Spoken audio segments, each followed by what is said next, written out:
Bom, eu moro numa avenida e eu não tô mais podendo gravar de madrugada, então vocês vão ouvir motos e carros nesse vídeo. E é isso. Bom, eu andei pensando bastante nessa semana sobre o que é risível e o que torna o risível risível e as implicações disso nas relações. E faz uns 3 anos, não, 3 não, 2, cara, foi mal, caralho, que eu reli, por causa do meu TCC, um livro chamado O Riso, do Henri Bergson.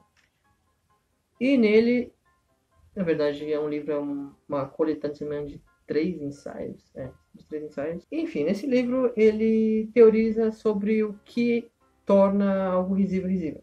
E se eu não me engano, no primeiro capítulo, ele tenta caracterizar o cômico. E ele fala que o cômico ele é humano, e mesmo que não venha de um ser humano, tipo, se nós achamos, sei lá, um animal cômico, é porque nós vimos características humanas nele. E a primeira, né? O segundo é que o riso ele é afastado das emoções e a pessoa ela tem um contato com o que é risível de uma maneira mais inteligente do que emotiva. Você tem que tirar um pouquinho a empatia de quem você está rindo, mas ao mesmo tempo você não pode ser uma coisa que te choque. Em resumo, você sempre está distanciado de quem você ri. E a terceira característica é que o riso ele é social. Se você ri, outras pessoas que estão perto tendem a, sei lá, ter uma vontade de rir. E essas pessoas elas se conectam com a moto. E a pessoa que tende a querer compartilhar o motivo da risada.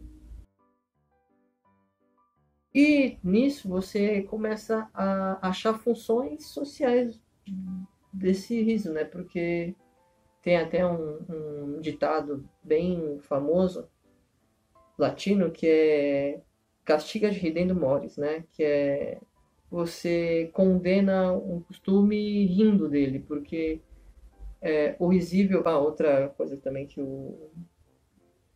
o Bergson fala. Ah, não, vou deixar. É porque, assim, já que você. O riso ele é social no sentido tipo assim, as pessoas que riem se conectam e têm um pouco menos de empatia com a pessoa risível, não tem tipo assim, nossa, você é mais escroto, mas tipo, tem alguma característica dela que as pessoas empatizam menos. E por isso elas riem. Acaba que você normaliza o que não é risível. E voltando pro livro, depois ele começa a lançar hipóteses sobre os mecanismos que fazem algo ser risível. E ele chega numa ideia de que nós rimos do que foge de uma certa natureza, de algo que nós imaginamos que seja a qualidade do humano. E nisso ele fala de uma certa flexibilidade. O humano ele é flexível, ele se adapta. E geralmente quando há mecanismos dessa flexibilidade, como repetições, ou vícios, ou motos, tende a ser risível, desde que não choque, lógico.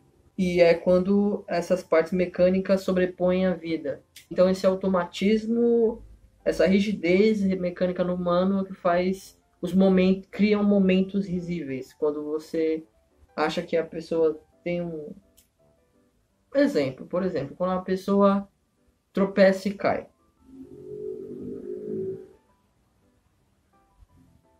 A não ser que ela bata a cabeça e saia sangrando, cai um miolo para fora, e aí é o momento que você vai.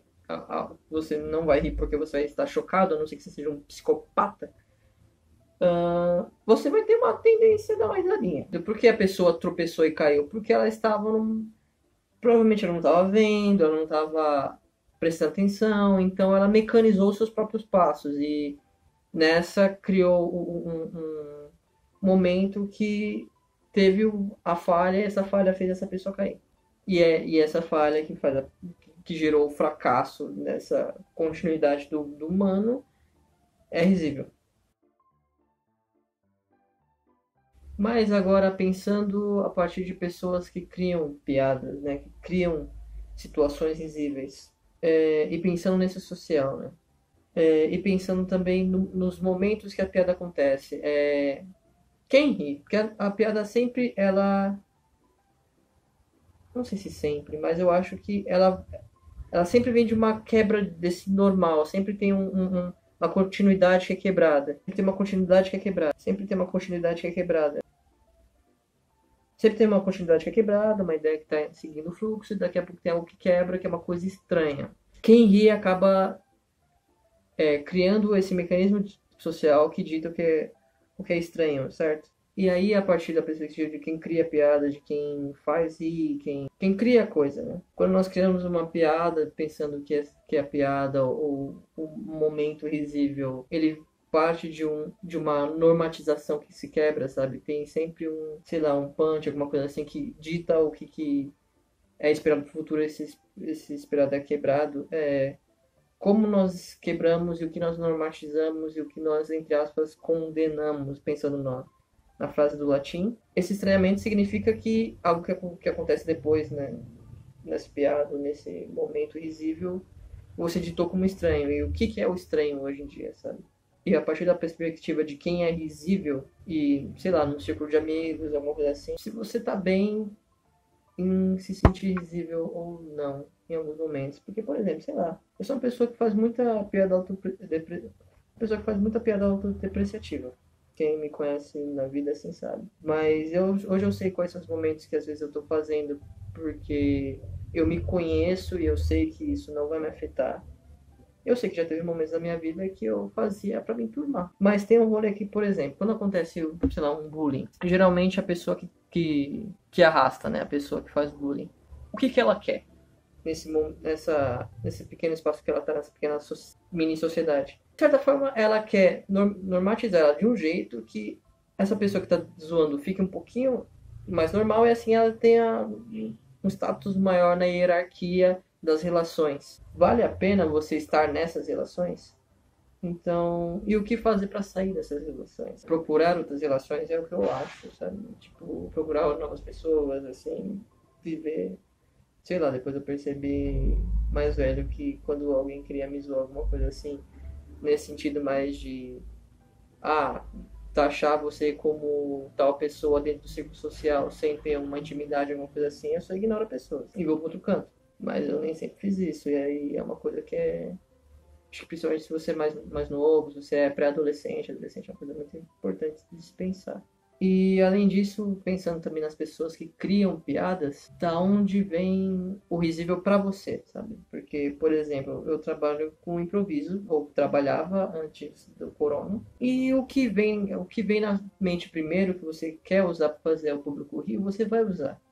Mas você tem uma ideia do que é normal, do que é anormal, do que funciona, do que não funciona socialmente, ou do que, enfim, seus próprios preconceitos, e nessa hora você vomita isso. Até as pessoas que, sei lá, fazem, sei lá, stand-up, faz piada, alguma coisa que você roteiro, que você consegue escrever antes, as pessoas, em algum momento isso vai sair. Mesmo que, sei lá, a pessoa seja a mais militante, ou a mais tenta ser a mais politicamente correta, sei lá, alguma coisa assim. E o rolê talvez seja perceber que sempre o risível está entre a falta de empatia e o choque. Então, talvez um dos dois falte em você para isso deixar de ser risível para você. Talvez, por exemplo, sei lá, se você, no fundo, mentalmente, você sabe que é errado fazer certas piadas tal, com certos grupos, sei lá, piadas com LGBT, vamos dizer assim. Mentalmente você sabe que é errado, mas no fundo às vezes você dá aquela risadinha, tipo assim, você não passa pra frente, mas se acontecer do seu lado você ri, sabe? O que falta pra você? A empatia ou o choque? E o que significa empatia? Talvez conhecer pessoas assim, trocar ideia aí mais pra esse círculo, ou sei lá, entender as pessoas como seres humanos esféricos em vez de chapar elas e rotular. Ou o choque. Eu penso muito nesse rolê de choque quando a gente pensa em alemães fazendo piadas sobre judeus. Não sei se você sabe, mas eu já vi muitos lugares tipo, de pessoas que moram na Alemanha que falam, tipo assim, não faça piada com um judeu, não faça piada com o Holocausto. Porque eles sabem o tamanho da merda que eles fizeram, eles sabem o tamanho do choque que eles fizeram. Mas eu vou dizer uma coisa que talvez seja meio polêmica. Não foi só com os judeus que eles fizeram isso 30 anos antes na Namíbia.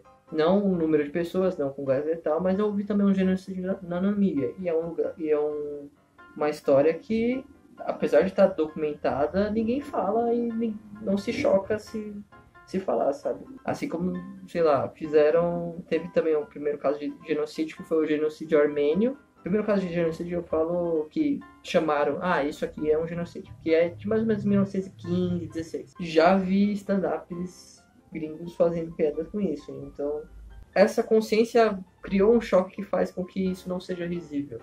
Enfim, se todo mundo soubesse mais, sabe, tipo, da história de todas as pessoas envolvidas, de todas as identidades que estão, sei lá, nas punches e no setup, e é o contrário, né?